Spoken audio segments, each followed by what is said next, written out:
The next thing we're going to do is have our boss, Michael Corbit, come up and take charge of things and invite the mayor up so that we can understand what's going on locally with businesses, and then we'll be back with everyone here for the awards. Michael?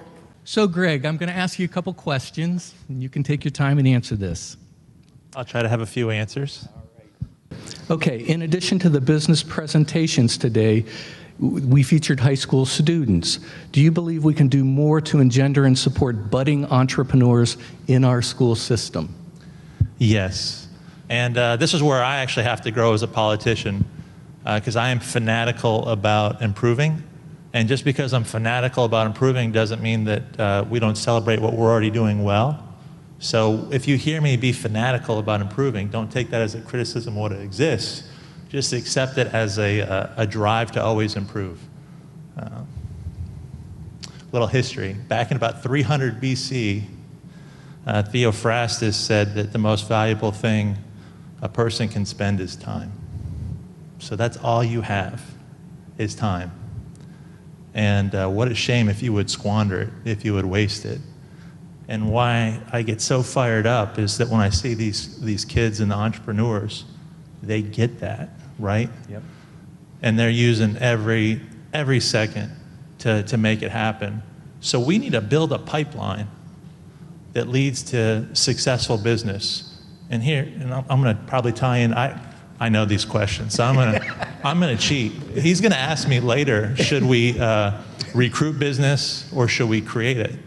And I believe that you should never buy love, okay? It's much better to grow those businesses than to recruit them. And we could use digital domain as a perfect example. We could use biotechs. And of course, hindsight's always 20/20.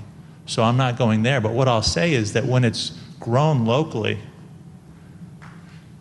you know, when you see Troy Polamalu over there, well, I think really, you're Dominic, and then Camilo. One of my favorite parts of their, I don't know if you know Troy Polamalu, he's got similar hair. He's richer than you though, but maybe one day you'll catch up to him. But they said, we want to have our headquarters right here in Port St. Lucie. Mm-hmm.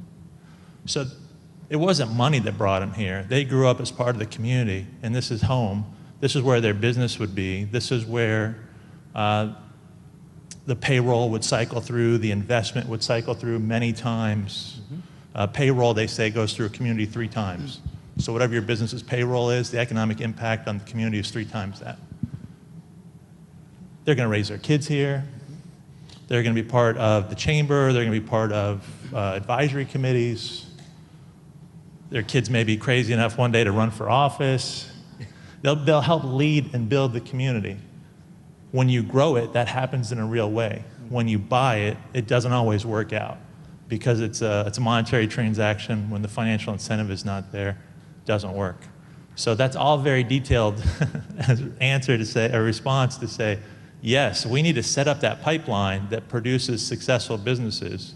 And just like I think that the quality of our school system is one of the most important things we can do, preschool, primary, secondary, vocational, university, state college, university, just setting up that tract, we should find out how to embed creating students who come out that business pipeline, starting all the way back in preschool. And so it's fantastic to see this level of expertise being cultivated in our kids, but we can do even better. We can connect the dots. We can make more people aware of it. We can start earlier. We can apply more resources. We can be more targeted. We can measure success and continue to improve over time, provided that we continue to have a sense of urgency. You can never get complacent. Life cycle is, hey, you're young and hungry right now, but once Troy Polamalu makes his first couple million, you know, we'll see if he's still driven to go up to the next level or if he sells out and retires at 40. You know, we'll see. Let's hope not. Okay, that's a good answer. You are a strong proponent on job development and creation. As a city, what more can be done to increase the creation of local jobs for local residents? Well, I kind of already answered my question. So I don't personally, as just one of 5 votes on your city council, I don't want to buy love, want to help create it. We have a number of phenomenal resources in the community. Unfortunately, I don't know if it's already been said, he kind of moved, but the institution. I'm still here, though, see? Yeah, you are. We have Career Source, we have SCORE, we have SBA, we have SBDC, we have IRSC. We have this phenomenal alphabet soup of resources out there to help you and to help us. And as I indicated before, every cause needs a champion, someone who fights to the death for that cause, who will be accountable when the time comes. Each of those institutions, each of those resources has a champion, but who's a champion for them all? And so one of my hopes is that, and you've already, and Richard and Career Source have already helped with this, of creating a roadmap. It really is that pipeline of, hey, you start with this raw product, then at the end, you have a viable business. I want to toughen our young entrepreneurs so that they know what they're dealing with, because I want that hope to end up turning into success. Most new businesses fail. That's the reality of it. They're undercapitalized, they're underplanned. People think that things just happen magically when really they happen through a lot of hard work. How can we give you as much information, the opportunity, so you have a better chance than anyone else? And then it's up to you. That's what I'd like to deliver. Could we do a better job of that by connecting all of those resources in a systematic fashion, and then communicating that that resource exists, and maybe even tying it into the education system that we talked about, tying it into preschool, primary, secondary. Okay, so that's a good segue.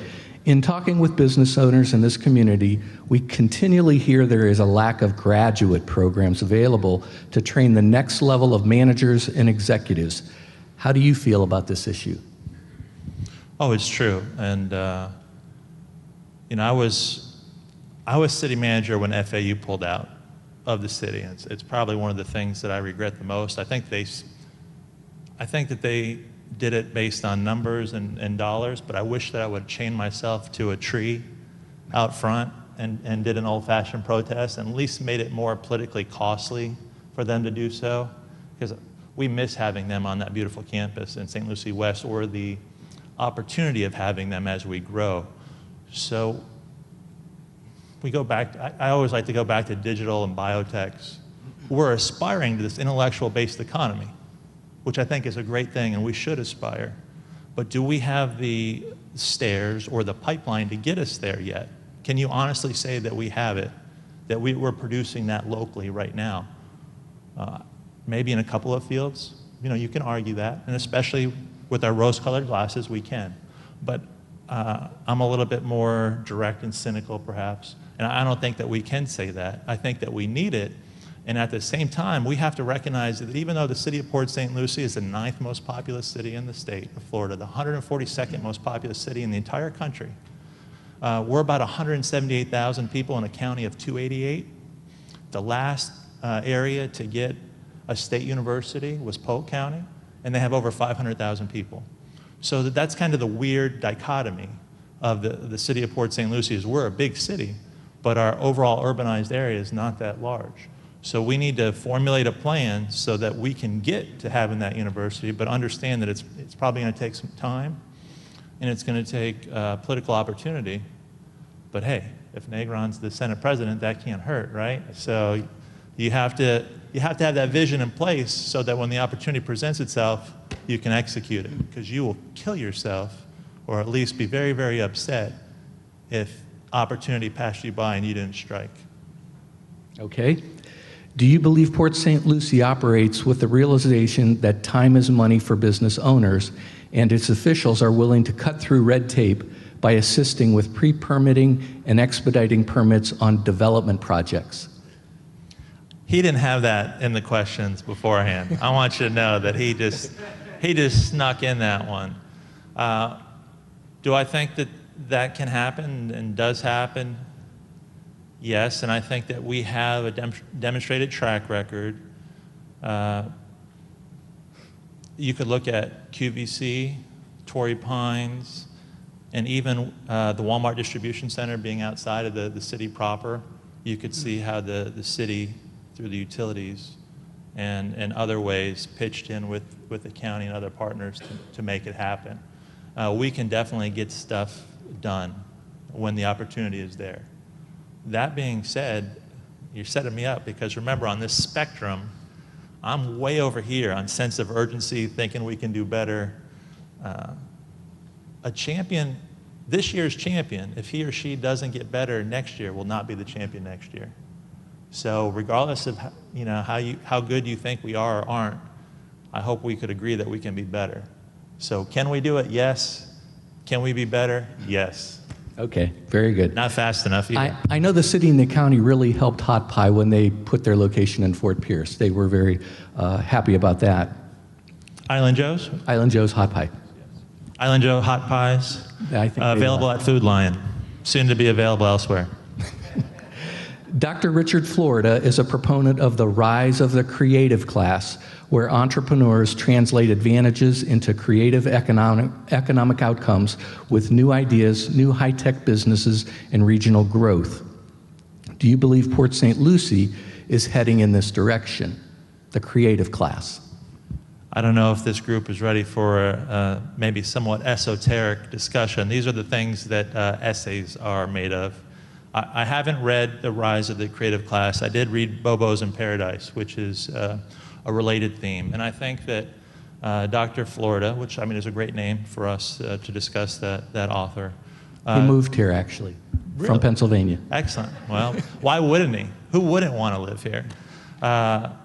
I think that when you talk about the creative class, they're looking for the 3 T's. They are looking for talent, tolerance, and technology. At least that's what Dr. Florida says, I believe. And I think that Port St. Lucie has the tolerance thing in spades. I think one of the neat things about Port St. Lucie is that we're a melting pot. When you drive around the city, you will find completely integrated neighborhoods. There are no segregated areas, ethnic areas. It's just, we're just one city. And our motto is City for All Ages, and I have added to that we're a city for all ages and all people. So I think we have that. Now, when you talk technology, we don't have that embedded yet. We don't have, we're not a Google city, that's come and wired the whole city. There's only a few of those in the country, and there's a lot of competition to be the next one. So what could we do to build that technology? We're not there yet, but there are possibilities, and we need to work with partners on that. The Lambda rail goes down the 95 corridor. We need to make sure that we're fully tied into that in the biotech and where Tradition Hospital is. And that there's this opportunity out there for the city who has put in a lot of fiber as part of all of its road projects. That's an underutilized resource. And frankly, there's been some pushback from city staff on opening that up. And we have to explore that to see if that is an opportunity for economic development there. And then the talent. This is where I'm going to take a hard line and be the cynic. I'll be the bad cop. You or someone else could be the good cop. When you look at the creative class, we are not Boston, San Francisco, the Research Triangle. We're not those places yet. What do those places have? Well, they have a culture of education and creativity that is anchored by school systems with world-class universities, okay? So we're not going to compete directly with those markets for a long time, and that's a reality. Now, could we be attractive on a different scale? Because not everyone wants to live in those markets. It may be that people want to live in a place that provides Florida lifestyle at best value. I think that's what Port St. Lucie has to offer, and that's why I look to grow it with all of these young entrepreneurs. again, I loved what Dominic and Camilo said about wanting headquarters right here in Port St. Lucie. That's what I like about an Island Joe's, available in Food Lion, hopefully soon to be available in Publix, because you can access the bigger markets in Florida. You could have many of the things, but you don't have, if you don't want the same density of population, you want to go Indian River Lagoon, St. Lucie River, you want to go surfing, fishing, you have that amenity package that you don't have. I think that's what we have to focus on, let that be our niche. Okay, fair enough. Last question. Who do you feel are the best local organizations and champions who lead the community in entrepreneurial and small business development? Oh boy. Well, there are many champions, and this is.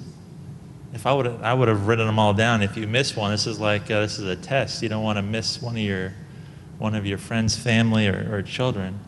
So we have obviously we have CareerSource out there. We have the Chamber of Commerce. You have IRSC. The Center for Innovation, the small business. I mean, you have that SBA, SBDC, you have SCORE, you have people at the cities, you have the Economic Development Council. Is there anyone in the audience that I'm leaving out? Did I get everyone out there? I hope. The reason I asked the question is there's a lot of well-kept secrets and hidden gems that small businesses just don't know about. And the city does a small business workshop periodically that really opens up small business owners' eyes to what resources are available. And that's helpful. So it is, and that goes back to that roadmap that we don't want those things to be secrets. We don't want those champions to be secrets. How could someone like me, who has the ability to shine a spotlight on things, put that together in a cohesive way, almost like a business plan or a marketing plan for exposing people to the opportunities that are afforded, and then being as streamlined as possible, because we'll be measuring our net profit in the success, the quantity and quality of successful business owners in our region. And that's our profit. Okay. Well, fair enough. Thank you very much for your time. Thank you for the opportunity. Let's give Greg a round of applause, please. Thank you. Thank you.